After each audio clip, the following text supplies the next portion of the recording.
Welcome to Fun with Annuities with your host, me, Stan the Annuity Man, America's annuity agent. Can annuities be fun? Can contractual guarantees be fun? Absolutely they can. Find out the brutal facts about annuities with no sales pitches or high-pressure nonsense. Just the brutal and factual annuity truth, which is all you need to hear. Let's have some fun with annuities, and let's have that fun start right now.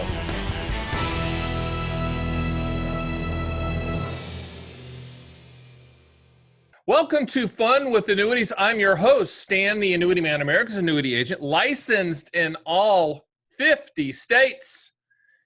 Got a great guest today. Her name is Marcia Mantell. She typically works with advisors to make them smarter, which is like showing paintings to blind people sometimes. I would think she would agree with that.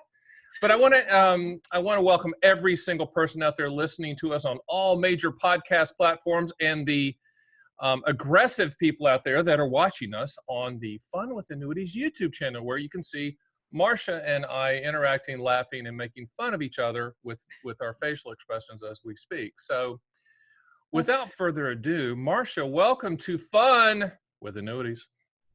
Stan, I am so happy to be here. Thank you for inviting me on. And yes, we will have fun.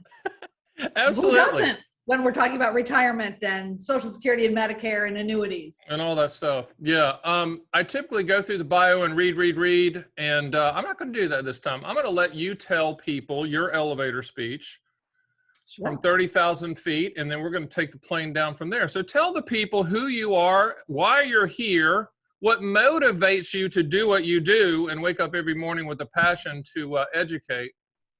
Go, Marcia. I would be happy to. Well, hello, everyone. I am, if I had to sum it up in just a couple of words, I would say I am a translator of the retirement laws. And if you're thinking, what the heck is she talking about? I will tell you that everything we're doing for retirement is based in and written in the law. And it's nothing but complicated. So I spend lots of time reading, I don't know if you can see them back here, my Medicare law books. I have my Social Security law books over on this other bookshelf, and it's crazy. So I spend the time doing that so you don't have to. Thank you for that. Thank you for that. Yeah, great fun. 30 years doing this, Stan. So no one wakes up in the morning, Marcia, and says, you know what? I'm going to read all kinds of legal stuff and file a Medicare. And like, what brought you to the fork in the road, and why did you pick it up? That is such a fun question, it turns out. Yeah, I did not grow up. I was not an 8-year-old, pirouetting around the neighborhood thinking, oh, I'm going to be a Social Security guru. That doesn't happen. No, but what did happen was I worked at Fidelity Investments for 13 years, all in the retirement space, which was wonderful. But then I went off on my own to figure out what I was going to do for retirement consulting. And a colleague of mine called one day and asked what turned out to be the key question for my business. And her question was, Marcia, I'm turning 62 next year, but I'm going to keep working. So I know Social Security is open to me. How about if I just take Social Security? I'm not going to spend it. I'm going to invest it, but I'll just keep working and I'm going to collect Social Security because I can. Do you think that's a good idea? Well, I didn't know. And at this time, now this is 2005. So yeah, there's some stuff on the internet about Social Security, but not that much. You really have to dig back then. Yeah, you do. And it turns out no one could answer that question. And that led me, but either fortunately or unfortunately, into the law itself. And if you want the quick answer, the answer is no. While you can collect and work, you can only make a little bit of money. And in her case, she was going to make way over the limit, the earnings limit test. And so sure, she could collect, but she just wouldn't get anything. Not really what she was hoping for. So that's how I got started in this. That there was no one out there who could answer these questions. And then from Social Security, it went to Medicare. Ms. Marcia, people are 10,000 baby boomers hitting age 65 every single day. Actually, it's more than that, but I just rounded down. And a lot of these people are making that transition to retirement. That's kind of if I had to pick a category that broad base that you specialize in, it's that. What are some of the pitfalls or things people need to be aware of as they are making that transition to retirement, or if they've already made it, what are those check boxes they need to continually look at? Stan, there are so many tripwires that we get into. And I'm a boomer myself. I'll be 61 in July. So this is not only something I do every day, but I think about it personally every day. Mm-hmm. And what I'm finding is happening for the poor boomers who either have already retired and they've made their decisions, and generally they're irrevocable. So, let's say once you're in the pool, you're swimming. Mm-hmm. We get tripped up at the interconnection of everything. And it was funny, I talked to a couple last night. We did a Zoom, and they just had a bunch of questions about Medicare. And halfway through, the wife said to me, "But Marcia, why I'm so confused is all of our friends and neighbors have told us we really need to do Part A, Medicare Part A, but you're telling us we shouldn't. How can it be so different?" And, friends and neighbors, they're not your friends when it comes to retirement decision making. Exactly. It's all completely personal. So not only is it based in the law, but then it depends on everything for an individual or a couple. Who are they working for? How big is the employer? What options do they have? When do they want to retire? And they have no idea that there's such a closely knitted relationship amongst and between all these laws. And then they make decisions and they get themselves into tax trouble. And that's always, just a real downer when you're trying to have fun in retirement. Medicare and Social Security are these big hurdles that seem, they just seem so complicated a lot of times. How do people simplify those two monsters and make good choices? What would you tell people how to approach that? The best thing you can do for yourself is start really early. I like to do two things, Stan, when I can. It doesn't always work out this way with real people. We're busy, we're doing other stuff, but I like to anchor clients and regular people who will become retirees at age 50. 50 is a really big birthday. And at that point, I think it's critical that everyone lay out what I call your baseline retirement income plan. Like, where's the money going to come from whenever you retire? And whenever you retire isn't really always in your control. So, there's your ideal case when you decide. There's the case where your employer shows you the door. And then there's the worst case, which is you get sick.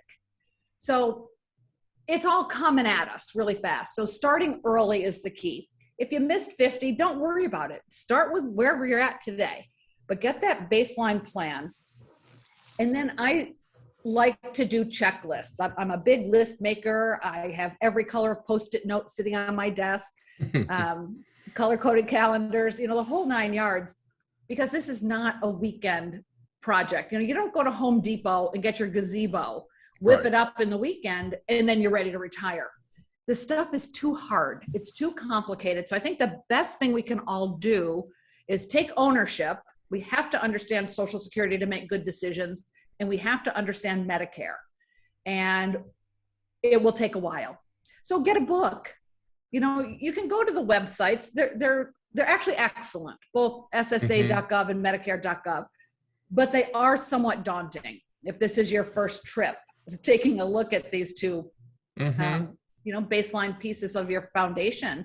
So, get the dummies books or AARP and just start somewhere. Then, of course, it's find a really good advisor, a financial advisor who is an expert in retirement income.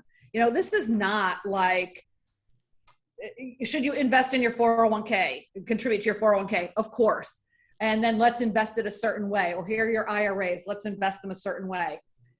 This is, at some point, you get to the top of the cliff and you're looking down into that water and you're going to jump.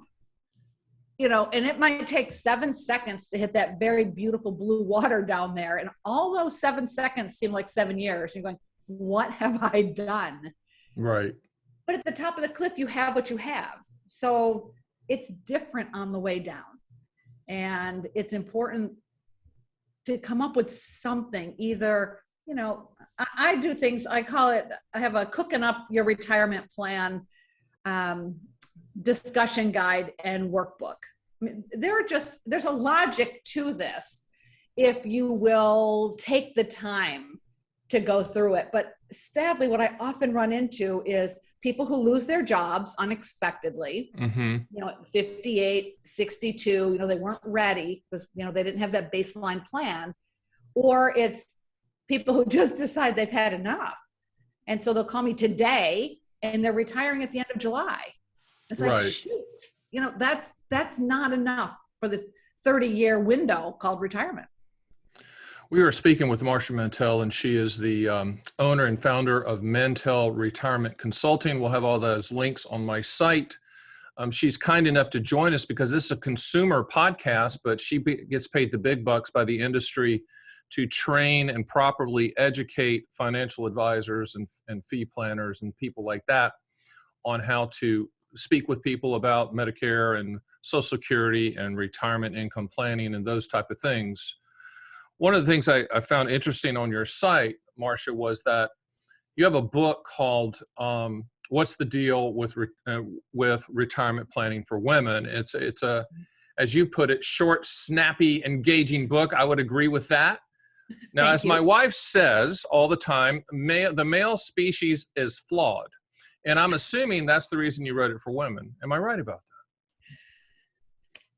I'm going to go with, I really like your wife. And I'm not a guy.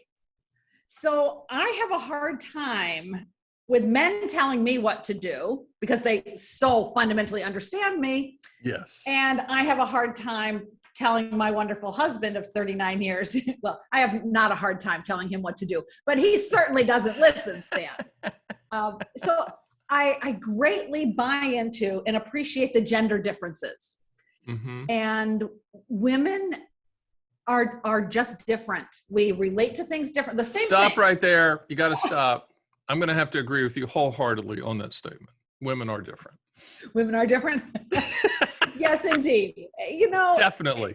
And our industry doesn't sort of embrace that, which is. I totally agree with you. 100%. Yeah, and it was interesting. I talked to a woman advisor the other day, and she was saying, but Marcia, aren't the questions the same?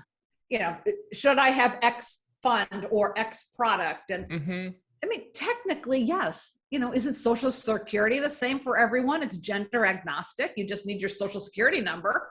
Yeah, the questions technically are the same. Right. But the vantage point from which each of us starts is so dramatically different.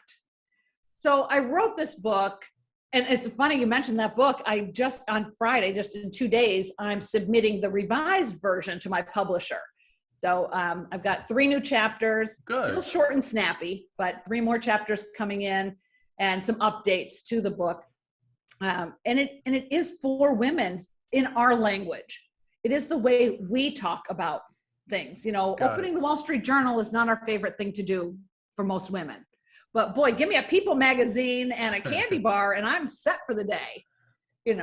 Well, and we're going to have this link on our site. All of our celebrity guest hosts have a permanent page on theannuityman.com where we have links to their site and links to buy their book and things like that. But I like what Mary Beth Franklin said about the book. It's the Rosetta Stone for advisors to connect with women. I would agree with that. I do think there's an evil plot in the world, Marcia, that women outlive men. And we can go down that rabbit hole if you want to, but it is true. And the men out there are nodding their heads, aren't you, men? And the ladies are smirking and smiling. But I think that this book addresses that reality. And I think women need to read that book because like you said, it is in a language that is, and this isn't condescending, it is just factual that they need to think about what happens when he's not here, right? Absolutely. Sometimes that's a really fun conversation, by the way. I very often have to kill Dan in my examples. Now, I'm having fun with it. Dan, not so much. But we have to start to be more upfront about the realities of what life is all about. And it only goes in one direction for all of us. We talk about things in our industry, Stan, as you know very well, the unexpected. Mm-hmm. You need an estate plan because of the unexpected. Right. It is not unexpected that we're all going to die. I mean, if there's anything that's definitely not unexpected, it's we know we have an end to this merry-go-round. We just don't like to talk about it. We don't like to think about it. It's uncomfortable. It's certainly uncomfortable for a lot of advisors. Hey, Dan and Marcia, great to meet you. That's right. When do you think Dan's going to die? It's I always laugh because I got a good friend that is the life insurance expert that we send people to when people need life insurance. And he's very deadpan and very, very smart. And he always says the following motivational comment, Stan, one of us is going to die. I'm like, thanks a lot, Tony Robbins. You're helping us out a lot. But you are correct. One of the things I like about your site, and I want people to go there, we'll have that link, is you do have a Boomer Retirement Briefs blog, which kind of gives some stories, and it's kind of like you sitting around the kitchen telling the stories about some of the things that you run across with your interactions with advisors in the retirement profession. What are some unique stories that's happened recently that you'd like to share with the listeners and viewers? Well, one of my favorites, so I have this phrase, there are things that set my hair on fire. And every March is Women's History Month. And this year, my hair was on fire over the 401ks. Mm-hmm. And the imbalance, the power imbalance that happens between married couples, between the people in a marriage. That what ends up happening, very often, and especially for boomers, one of you, typically the husband, was the big breadwinner, and he has the big 401k. And then, mm-hmm. She might have worked and done things on and off, and I call it the popcorn career. You're in and out and doing everything else. Oh yeah, right. And holding down a job. And she's got a little 401k. And that's all well and good, right? Until I want that money, Stan. And then I have a problem because let's say Dan has $1 million IRA, 401k, and I have $100,000, mm-hmm. but I'm ready to spend Dan's $1 million. I can't have it. Under the law, we're back to those dang laws. Under the law, I have absolutely no rights to that money whatsoever in this marriage, even though we share everything else jointly. We do everything. Dan would tell you, I do everything jointly, take all of his. It's stunning when you think about this imbalance and then once he rolls it to his IRA, that I do have to sign off and agree mm-hmm. that he can roll it over. But mm-hmm. Really, what wife isn't going to agree? Of course we agree. It's like, yeah, honey, whatever you need. And then you lose all death benefit rights to that money. And so for me, that was one of the really hot topics. I am still on that. There is there's a Senate committee on retirement and pensions. Ms. Murray, Patty Murray is the head of that right now. Isn't she from like the state of Washington? Oregon? Yeah. Yes. And she's just very on top of retirement funding issues. Good. Because back to your comment that women live longer, mm-hmm.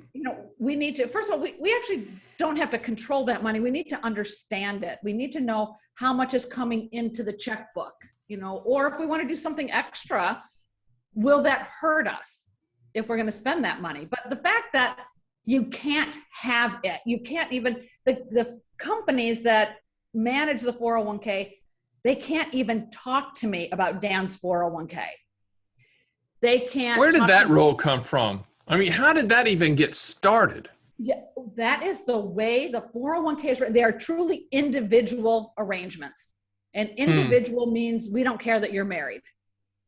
It is outrageous to me. And actually, the funny part of this story, Stan, is that it actually is opposite in our house.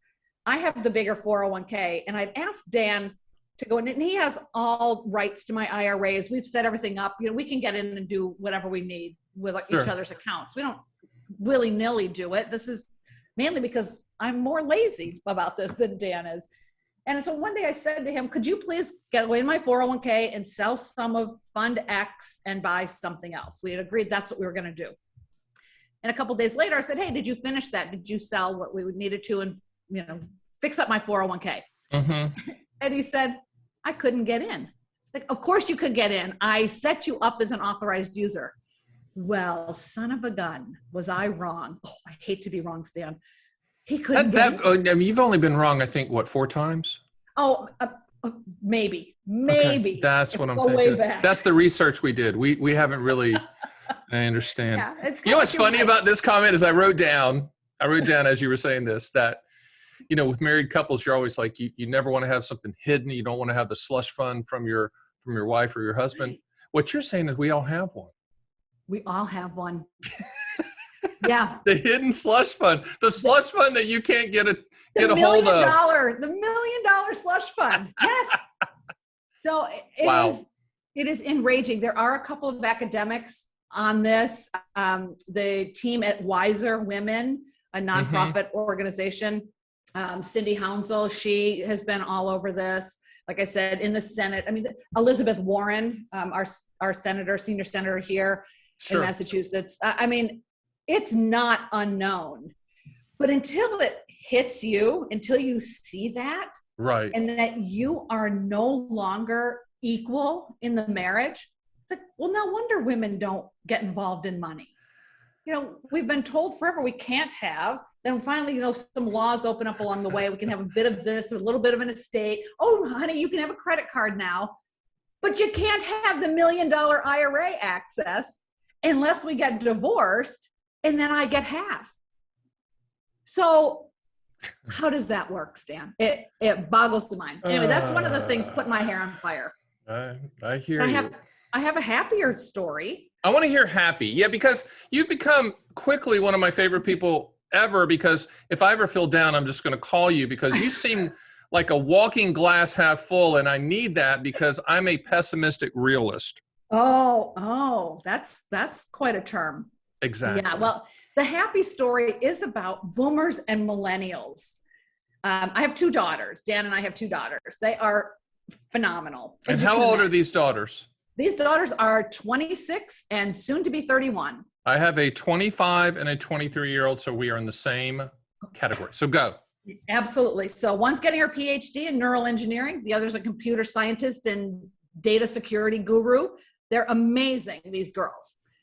However, not so interested in investments. So I wrote a column for this March, Women's History Month again, and I found some amazing things going on among boomer women that we are actually talking to our girls, our millennial daughters, about all things money. Mm-hmm. And I just, kind of cast a wide net, see who would send in their I call them pearls of wisdom. What are you talking to your girls about? Now, some of the moms immediately said to me, well, I also talked to my son. Okay, duly noted. But it was Women's History Month, and it was sort of featuring the girl side of the equation. Right. But I was so happy to see that so many boomer women, not all in financial services or anything, they're really helping their millennial daughters navigate this crazy system we have out there. Everything from building good credit to how to save for your mortgage, to build your emergency fund. That came up a lot. Don't touch your 401k. That is lockbox money for 40 years from now. Trust me on this. And one of the people who sent in a thing had a phrase she used that was, take it like a man, or man up, ladies. Man up, ladies. Okay. Yes. And that was around negotiating for a better salary or for a promotion at work, or even if it's a lateral move, if it's something else you want to do as you're building your career. So I was just delighted to see how much conversation is going out around the kitchen table between boomer moms and their millennial daughters. So that was a happier story. And I think that's key. My story quickly was my parents never invested, and we lived in rural North Carolina. And one of the reasons I'm in the financial business and have been since day one out of college is I was trying to figure out how everyone else had money and we didn't. why were people investing and we didn't as a family? And that has brought me to this, 30-year career of where I totally understand it. My girls understand it. Everyone understands it. But it also makes me reflect and know why there's such a gap between people with and without money. You have to teach people how to do this. And I think it's an educational gap. That's another podcast altogether. But, a lot of people think all advisors come from money. I think the really good ones don't, because the really good ones look at money differently because we didn't have it for so long. And we still have what I call scars of the lower middle class. And those scars, like I always tell the story, is going to McDonald's with my father and trying to order the large fry. And you would have thought that I had cussed out loud because he looked at me like, what are you doing? I'm like, it was that type of shaming about money. And those scars continue. But enough about me. Let's talk about you. Hey, one of the things I was reading about you. Uh-oh. And I'm calling you Marcia. Well, how did I was going to do a Nostradamus play. So Marcia Mantell-Adamus. How about that? In December of last year, you had some insight on inflation, and I'm looking at you as the guru that you should be looked at on a pedestal. Ooh. Marcia, you were talking about inflation, why everything was so expensive in December of 2021. Here we are, Marcia. Hey, put that into context a little bit, and kudos for being so right. Wow, thanks. Well, I track a number of, I just call them broad economic trends to see what's going on, because I believe I have a couple of philosophies, Stan. One is that every financial decision one makes is a retirement decision. So you decide to buy a house. Well, you've actually made a retirement decision, and it might be a really good one, or might sink you because you've overbought. Mm-hmm. And another big philosophy is, don't get so excited. Like, stop with the hype and hoopla of all the headlines out there. And so when inflation started ramping up and everyone was hysterical, it's like, did y'all not live in the 1970s, the late 70s and the early 80s? This is not inflation. This is some discomfort. So I think it's super important to have perspective and always have a historical outlook. So I go back to 1960. Well, conveniently, I was born in 1961. So I'm sort of interested, what has happened over my lifetime? And you see what real inflation is. And it was in the late 70s and early 80s. Interestingly, also an energy situation. But it's a time, there's always going to be bumps. And in this case, it's a bigger bump. It's not a speed bump, but this is pretty significant for most families to have to pay so much more for gas and food. But we have to just take this time to reset. You reset everything when there's an economic issue, an economic unfortunate situation. So go back to your budget. It goes back to, do you have a plan, this baseline plan that you can run with and say, oh, shoot, I was planning on whatever it was, $200 a month for groceries, $300 a month for groceries. Now it's $400. The money doesn't grow on trees. So you do have to, beg and borrow and steal from all of your other discretionary dollars. And it is an exercise we should all do. I also grew up with very, very little. And I agree with you, Stan, that it does completely set our foundation for how we look at and respect money. Absolutely. It doesn't grow on trees. You have to manage it. You have to negotiate with it. And there are times where inflation is going to be rough, but the last time was 40 years ago. Like, what did we all expect? Why are we so upset about this? Unless you're in the poorest, economic situation, then I get it. But for the haves, like, just rejigger your budget. Maybe you have to work a year longer or 2 years longer. It's okay. And you may know, I track inflation via ice cream. So which is a great indicator. I mean, that's one of the leading Goldman Sachs indicators is the ice cream indicator. Yeah. I think. Well, see, because I do work with consumers a lot as well. Like, who really wants to look at my groovy chart, my multicolored chart from 1960 forward with the inflation mountain in there? So it's pick a few things. So what are my favorite things? They're chocolate. Well, who doesn't make that number one? Yes. Coffee, big number two, and ice cream. And so what I like about ice cream is it gives you a really good look at lots of pieces of the economy all rolled into one product. It's not just eggs. Yep, they're in ice cream. It's not just milk. Yep, they're in ice cream. It's not just sugar, but yep, that's an ice cream. Your fruit is in there. Your chocolate's in there. And there's a manufacturing component to it. And so to watch this, yes, it went up. The inflation had, not last year at this time, it actually was staying the same. But then over the rest of last year and into this year, it is eking up a bit. But the metrics are all with the same volume. It's a half a gallon of ice cream is what's tracked and looked at. And it does give you a really good insight as to where things are heading. And it puts it in your kitchen, because that's where we first feel and see the impacts of inflation. So you can still buy ice cream. Maybe you don't go to the fancy dairy store. You might have to just buy a different brand, or you eat a little less. Never a bad thing. Shame on you for saying that. I know. It's like, ooh, heaven forbid. But it helps you rethink what you're doing with your money in your household. Now, my research team, who gets paid handsomely to find out things about you that you don't want to know, came back and said something about the Minnesota Golden Gophers. Can you please? Because I have a connection with them. So I want to know what your connection is with the University of Minnesota. If you live in the Twin Cities, they call it the U. Yes, indeed. Okay, so the Minnesota Golden Gophers, what is that about? Off topic?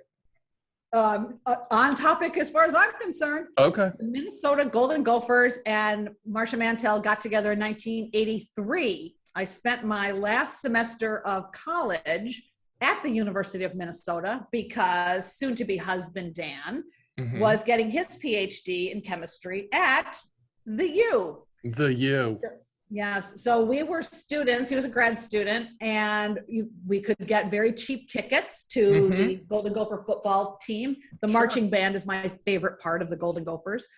And now we have a friend, one of my very dear girlfriends who still lives in Minnesota. Her nephew just graduated, but he was on the U's hockey team, the men's hockey team. So we are big time Golden Gopher fans, and both of my girls are living in the Twin Cities. Younger one has her computer science degree from the University of Minnesota, and older one is getting her PhD at none other than the University of Minnesota. And just fun fact about the University of Minnesota is I put myself through college playing college basketball. I used to work summer camps to make money in the summer, and one of the places I always worked for was Jim Dutcher. He was head coach at the University of Minnesota. We worked there, me and a friend of mine, and really loved the U, loved Minnesota. The other fun fact is my CEO and director of operations, she is from the Twin Cities. And so, she runs the Annuity Man LLC, the big, huge operations center in Las Vegas, Nevada, which is where we're based.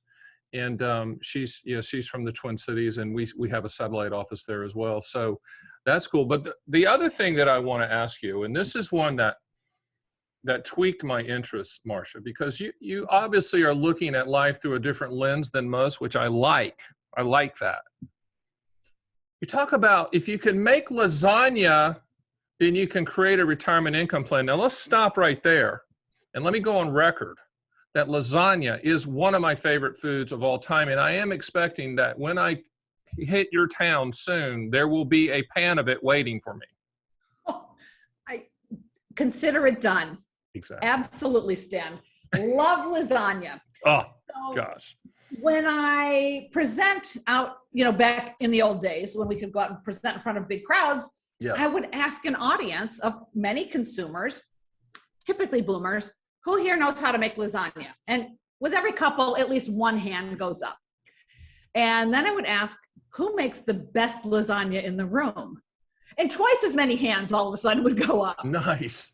And I know, isn't it great? And my point there was twofold. The first is, I think it's very important to understand baby boomers.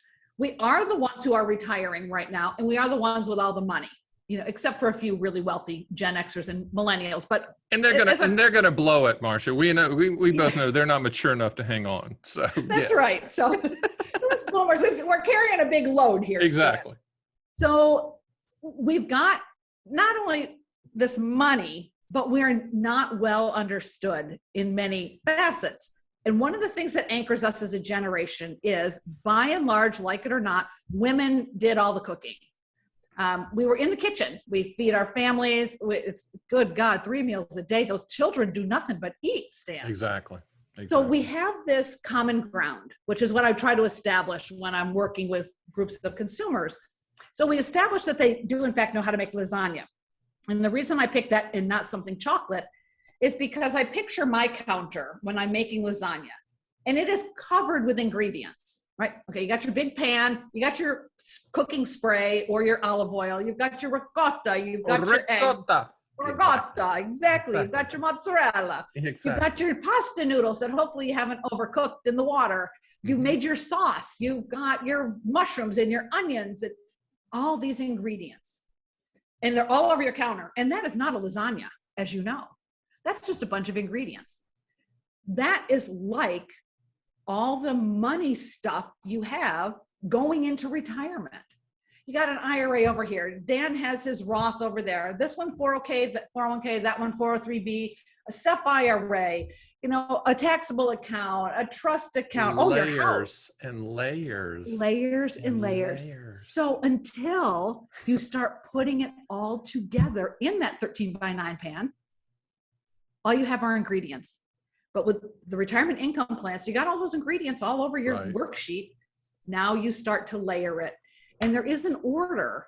You don't put the ricotta on the bottom. You got to put the noodles down first. That's true. So there's an order to approaching retirement income planning. And if you can make a lasagna, you actually can figure out this retirement income stuff. I love it. And I got the additional correlation. So of course, marketing brains rolling as you're saying that. I'm like, you can't overcook it. You got to pull it out of the oven and put it somewhere safe to cool off, meaning you can't go all in the markets when you are retired. Marcia, we have to package this somehow and sell it to the baby boomers, the retirement income lasagna plan. I like it. I like it a lot, except for the onions. You lost me there, Marcia. Really? You can't. Oh my gosh! With lasagna, and I'm telling you, I have people driving down the road and on treadmills that are yelling, "You're right, Stan. You're right. Where's this woman from to put onions in lasagna? Onions in your sauce?" You know what? That's the equation. I mean, putting onions in lasagna is like trading options in retirement. Cryptocurrency. Makes absolutely no sense. It just makes absolutely no sense. It doesn't feel right. It doesn't taste right. And I'm kidding. Hey, your version won't have any.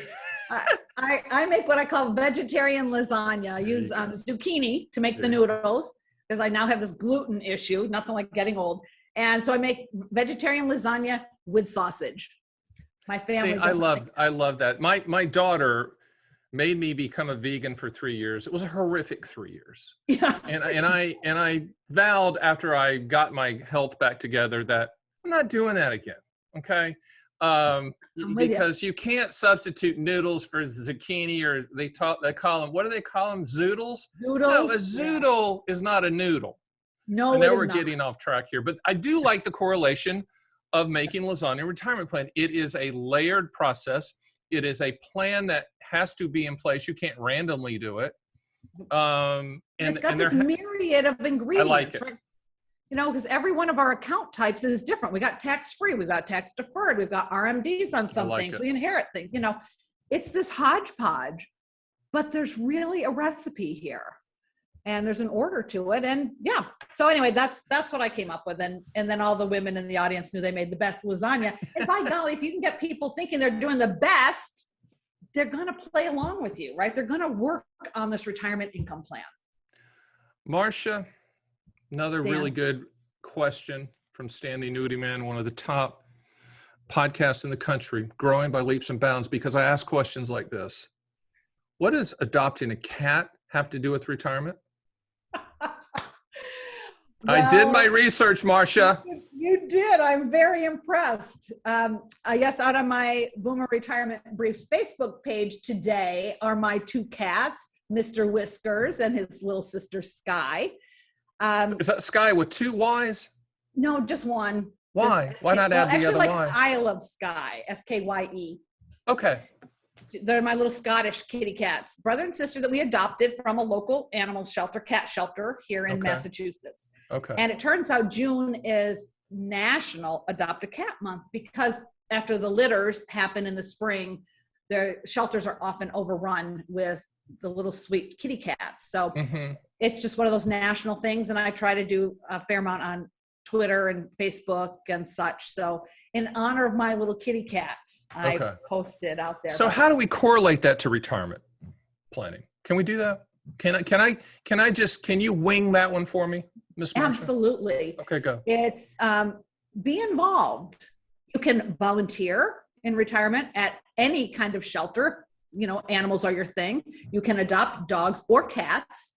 And it helps with this era. If you don't have a really good plan, you know, there's the money side. We often focus on the money side. I do an equal amount on the time side. What are you going to do, Stan, when you got nothing but 80 new hours a week to fill? Like, I mean, that's an easy answer for me. I mean, I'll go on tour with my rock band and, you know, that's what we do. That is what you do. So you should not have a pet because we don't want to leave them home. There's only one problem. I don't have a rock band yet, but that is the plan. That's the master plan going forward. Yeah. No. Why would that get in the way? For goodness sakes. Exactly. Yeah. So it is. It's looking for volunteer things and, you know, important things, areas of responsibility. I don't like this loneliness epidemic that we deal with in older age. That is really a problem. Again, women live longer and sometimes much longer than their husbands. And this loneliness and feeling abandoned, you know, is a real thing. COVID did not help. And that's an unfortunate part of retirement, but we can avoid that. Yeah, money does not solve problems. And I tell all of my clients and all my listeners, I've heard this before, but you probably have too, but there's no U-Hauls behind hearses. And if you see one, take a picture and send it to me. And I do, that is kind of one of my goals in life is when I finally retire is to buy a hearse, pimp it out with all kinds of stereo systems and all stuff, and have a U-Haul behind it and just drive across the country. I don't know why I want to do that, but I do. I'm sure my wife will not join me. But I don't know. I think she might be game. She sounds like she's a pretty awesome wife. She has put up with a lot. There is no doubt about it. So I'm interested with a person like you who's so vibrant and fun and smart, and you've done so much, and you really have given a lot to the financial services business and have been named to every single list ever. You've done this for 3 decades. What makes you get back up in the morning and do it again? What's the passion? Why are you doing this, Marcia? I'm doing this because others can't. They're not ready. They're not equipped. They don't have that foundation, but they're still going to retire. And almost every morning, not every morning, but almost every morning I get up and the first thing I do is I play on Twitter. I check Twitter really to see, has anything moved in Congress? Has anyone done anything good for our elderly? Is there any new idea out there that's helping our older Americans? Or is it just the same old crap? And then I've got to be there to help them interpret what's going on and explain why things are the way they are. And this is what we have to deal with today. But I'm ever hopeful. Stan, I you know, like this week or last week, where are we? Yeah, late last week, the Social Security Trustees report came out. And of course, and I just lay in wait. It's like, oh, let's see all the hysterical headlines coming back out. Because I have to then turn around and tamp all that down, both for our industry and for real people. It's like, please, people, read beyond the headlines. The headlines just want to catch you. You shouldn't stop reading at that point. And these are big decisions. They make a difference. They make a difference when you're 85, when you're 89, when you're 98. My mother-in-law just turned 98. My father-in-law, 99. Wow. You know, it's amazing, this last chapter. And it's long. It's 30 years long. I get up every day so I can see what's next. We're going to have links to Marcia's blog, which is called Boomer Retirement Briefs. And it's really cool. You need to go there to get her insight, etc. I'm sorry I didn't mention your other book, which I thought was great as well. It's called What's the Deal with Social Security for Women?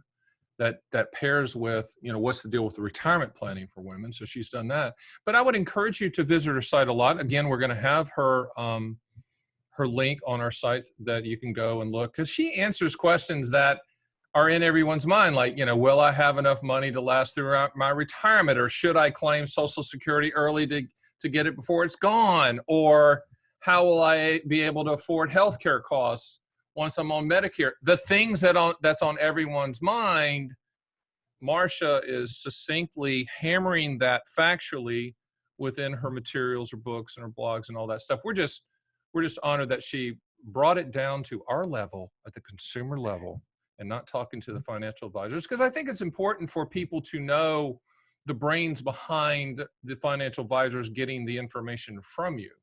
And this is good for the consumers to know who that person is.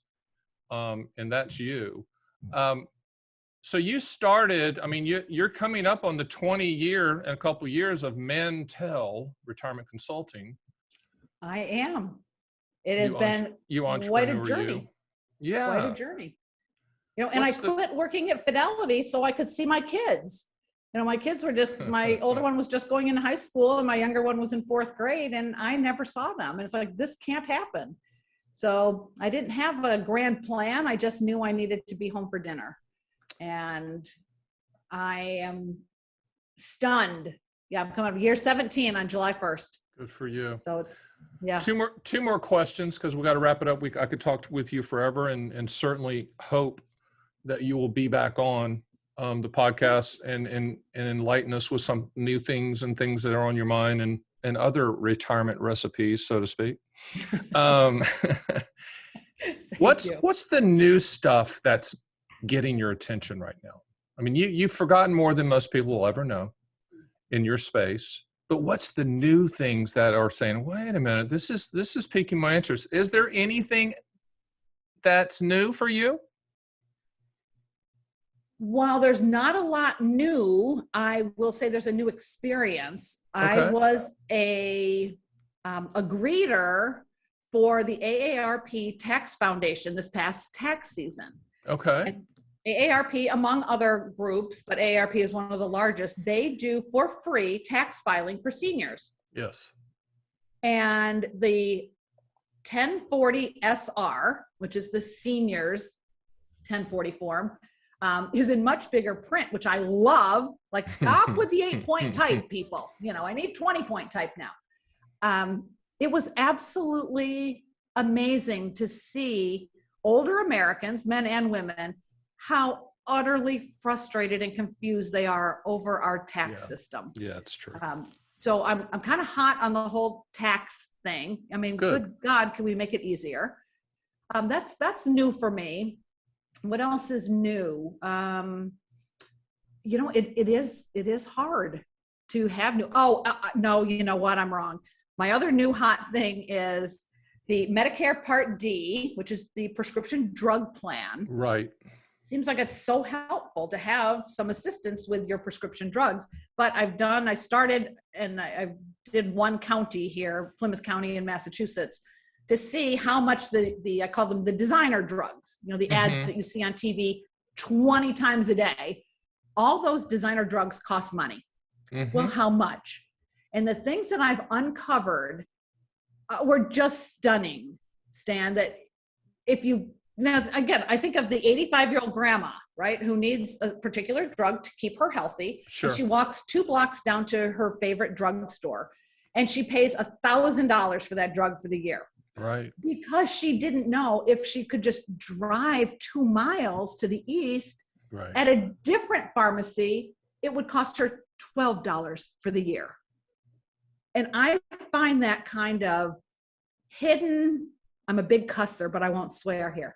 That kind of shenanigans to be utterly awful, that this is how Americans are treating the it's elderly. hideous. It's absolutely hideous. I agree with that. And they're targets. Senior citizens are targets voluntarily and involuntarily. Mm-hmm. I get mad at both. I mean, you just talked about an involuntary one that it's just more of an educational thing, and shame on the whoever's in charge. I guess we all are for not helping with that. One last question. This is the one that I never tell my guest that I'm going to ask. And it's a good one.